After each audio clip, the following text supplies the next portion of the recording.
একটু থামুন, এই ভিডিওটা স্কিপ করে দেখবেন না, কারণ আজ আমি আপনাকে এমন একটা কথা বলতে যাচ্ছি যেটা শুনলে অস্বস্তি হবে, ভয় লাগবে, হয়তো রাগও হবে, কিন্তু এটা না জানলে আপনার রিটায়ারমেন্ট সত্যিই শেষ হয়ে যেতে পারে। আপনি যদি এখন 27, 28, 30 কিংবা 32 বছর বয়সে থাকেন, তাহলে এই ভিডিওটা আপনার জন্য সবচেয়ে গুরুত্বপূর্ণ ভিডিও হতে পারে। কারণ আজ আমি কথা বলবো একটা মাত্র ভুল নিয়ে, একটা ভুল যেটা বেশিরভাগ মানুষ 30 বছর বয়সে করে ফেলে, আর সেই ভুলের ফলটা দেখা যায় 50 বা 60 বছর বয়সে। তখন আপনার কাছে সময় থাকে না, এনার্জি থাকে না, দ্বিতীয় কোনো চান্সও থাকে না। কারণ some mistake don't hurt today, they destroy tomorrow. তাই আজকের ভিডিওতে আমি আপনাকে মোটিভেট করব না, কোনো শর্টকাট দেখাবো না, কোনো ড্রিম সেল করব না।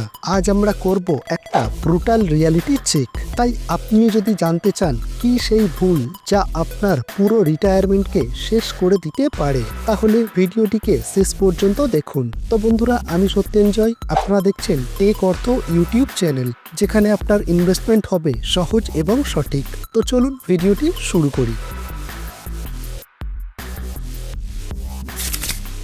চলুন একটা গল্প দিয়ে শুরু করি। ধরি একজন সাধারণ মানুষ, নাম ধরি অরুণ। অরুণের বয়স 30, একটা ডিসেন্ট চাকরি আছে, মাসে 45,000 স্যালারি। সে খারাপ মানুষ না, সে অলসও না, সে শুধু ভাবে এখন তো টাইম আছে, রিটায়ারমেন্ট অনেক দূরে, আগে লাইফ এনজয় করি। অরুণ ভাবে 30 বছর বয়সে কেন রিটায়ারমেন্ট নিয়ে ভাববো, এখন তো ইএমআই, রেন্ট, ট্রাভেল এগুলো নিয়ে ভাববার সময়। সে ভাবে 40 থেকে সিরিয়াস হব, তখন বেশি আর্ন করব।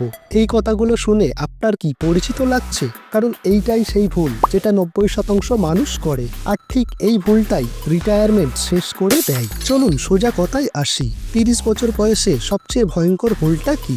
রিটায়ারমেন্টকে পোস্টপোন করা। হ্যাঁ, কোনো রং ফান্ড না, কোনো মার্কেট ক্র্যাশ না, কোনো ফ্রড না, শুধু একটা সিদ্ধান্ত, পরে শুরু করব। এই পরে শব্দটাই সবচেয়ে ডেঞ্জারাস, কারণ মার্কেট আপনাকে সেকেন্ড চান্স দেয় না। Time does not forgive delay. একটু ভাবুন তো, আপনি যদি আজ বলেন আমি জিম কাল থেকে যাব, কালটা যদি 10 বছর পরে আসে, তাহলে শরীরের কি অবস্থা হবে?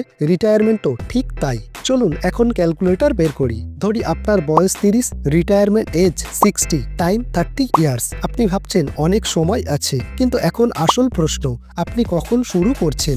Scenario number 1, start at 30, monthly investment 10,000, time 30 বছর, ফাইন্যান্সিয়াল কর্পাস 3 থেকে 3.5 কোটি টাকা, 12% রিটার্নে।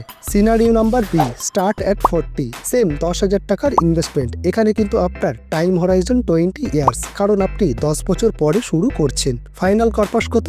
1 কোটি। তো দেখুন, একই টাকা, একই মার্কেট, একই রিটার্ন, শুধু পার্থক্য কি? সময়। কারণ you did not lost money, you lost time. কিন্তু এটা তো পুরো পিকচার না। আপনি জানেন এই হিসেবটার সবচেয়ে ভয়ঙ্কর অংশ কোনটা? ইনফ্লেশন। আজ আপনি ভাবছেন রিটায়ারমেন্টে 1 কোটি অনেক, কিন্তু 30 বছর পরে 1 কোটি মানে আজকের টাকায় মাত্র 25 থেকে 30 লক্ষ।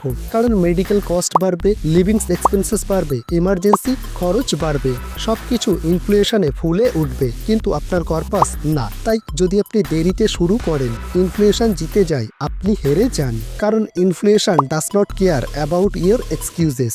তাহলে এখন প্রশ্ন আসে, মানুষ এই ভুলটা করে কেন? কারণ সাইকোলজি। 30 বছর বয়সে এনার্জি বেশি, রেসপন্সিবিলিটি কম মনে হয়, ডেথ অনেক দূরের মনে হয়। আমরা ভাবি ফিউচারের প্রবলেম ফিউচারে আমি সলভ করব, কিন্তু ফিউচারে আপনি বেশি টায়ার্ড, বেশি ডিপেন্ডেন্ট, কম অপশন আপনার কাছে থাকে। আর এই ভুলটার নাম হলো প্রেজেন্ট বায়াস।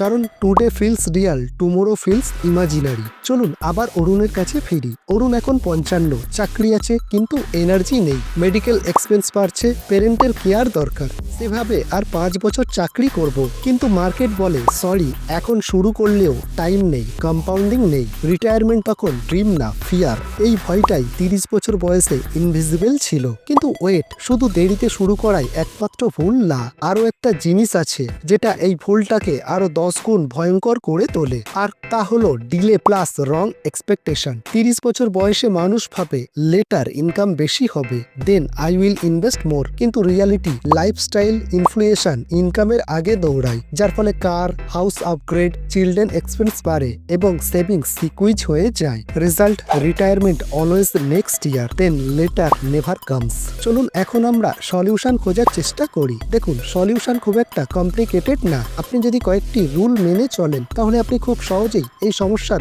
সমাধান করতে পারেন। রুল নাম্বার 1, 30 বছর বয়সে অ্যামাউন্ট না, হ্যাবিট ইম্পর্টেন্ট। তাই 1000, 2000, 3000 হলেও শুরু করুন। রুল নাম্বার 2, রিটায়ারমেন্ট মানি সমান আনটাচেবল মানি, অর্থাৎ আপনি রিটায়ারমেন্টের জন্য যে কর্পাস জমাচ্ছেন তা আপনি আপনার হাউস, কার বা ওয়েডিং এ খরচ করতে পারবেন না, সেটা শুধুমাত্র আপনার রিটায়ারমেন্টের জন্য থাকবে। Rule number 3, step up every year, অর্থাৎ আপনি আপনার ইনভেস্টমেন্টকে প্রত্যেক বছর 5 থেকে 10% করে ইনক্রিজ করুন, যার ফলে আপনি আপনার ইনভেস্টমেন্টের মধ্যে খুব ভালো গ্রোথ লক্ষ্য করতে পারবেন আর ইনকাম বাড়বে, তাই আগে ইনভেস্টমেন্ট বাড়ান। Rule number 4, equity from early age, অর্থাৎ আপনি চেষ্টা করুন আপনার বয়স যখন কম তখন ইকুইটিতে ইনভেস্ট করার, কারণ টাইম আপনার সাইডে থাকলে রিস্ক আপনার ফ্রেন্ড।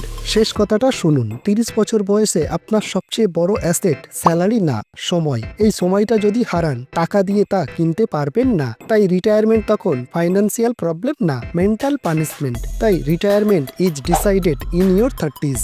তাই টেক অর্থতে আমি আপনাকে ভয় দেখাই না, আমি শুধু ভুল থেকে বাঁচাতে চাই। আপনি যদি চান ইনভেস্টমেন্ট বুঝে করতে, নো হাইপ নো সেলিং, তাহলে অবশ্যই সাবস্ক্রাইব করুন টেক অর্থ আর কমেন্টে জানান আপনার বয়স কত আর আপনি আপনার রিটায়ারমেন্ট জার্নি শুরু করেছেন কিনা। আর এই ভিডিওটা আপনার সেই বন্ধুকে পাঠান যে বলে রিটায়ারমেন্ট পরে ভাববো। তো বন্ধুরা, আজকের ভিডিওটা এই পর্যন্তই, দেখা হবে পরের ভিডিওতে।